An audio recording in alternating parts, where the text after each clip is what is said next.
decides that he needs to be away from friends and family. He needs isolation. Bruce needs 2 to 3 hours a day to pray, meditate, and to write. Write about what? Bruce needs to write about the secrets of the universe, the mysteries of creation, stuff that God told him. Unbelievable, those kind of secrets. Oh, little stuff. Oh, P.S. By the way, call Steve Allen. He's not a bad guy. He can help you out. I read the Bible for the first time. I had never read the Bible before that. I saw the picture. I saw the picture that I had, but I didn't know how to convey this. I didn't know where to begin. I'm looking saying, this world, people can't even live with one another, never mind recognize the divinity within ourselves and see this grand picture. I didn't know how to do this. So 3 years went by, and I worked on a book.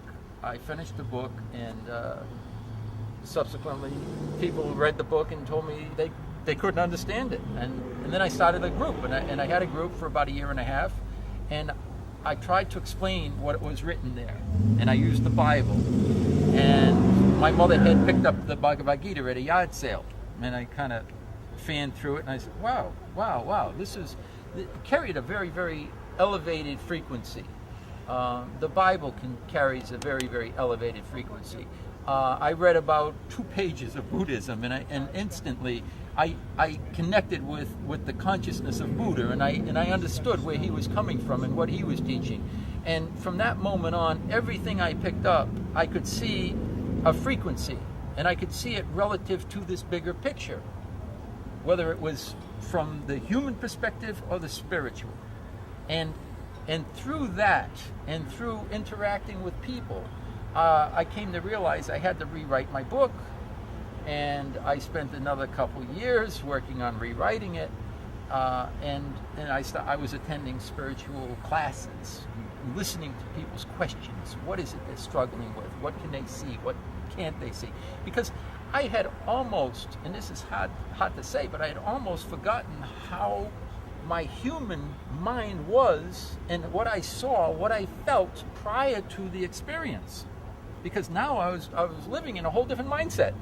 I was seeing the world through my spiritual eyes. Different picture. And now it took me a while to readjust and to reconnect with people, if you will, to see that they don't see that. They don't even begin to open and begin to see that. So I had to learn almost how to recommunicate, how to communicate again.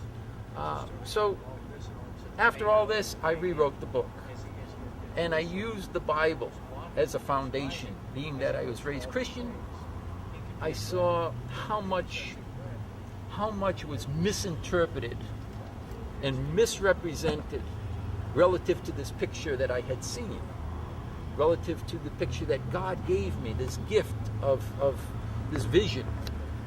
I saw, wow, this is what this means. And this is what they taught me it meant.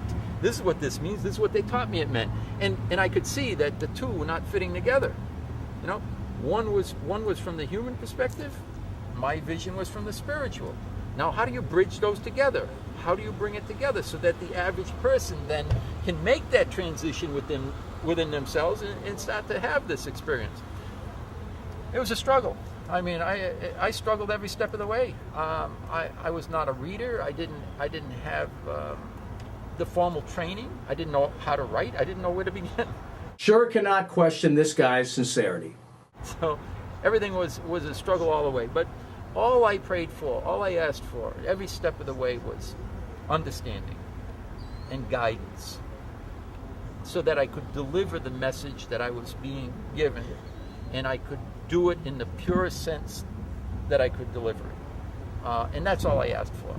I personally, at this moment, I look at this world, and I would wish for this world to wake up and to experience what I've experienced, and to know that they're one with God, and to realize that infinite love that is surrounding us in every moment, and to see the fullness that's here.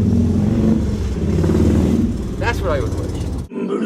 boom, that's me, Harley Steve, and I got Harley Mama behind me. I got the sidecar waiting for Bruce because there's a crowd coming. There's smoke coming from the torches. They got the pitchforks. Oh my gosh, look at them. They're angry and they're chanting, heretic, heretic. Come on, Bruce, heretic. Come on, Bruce. Bruce gets in. I take off down the street. Bruce, he turns to us. He looks and he says, the way things are going.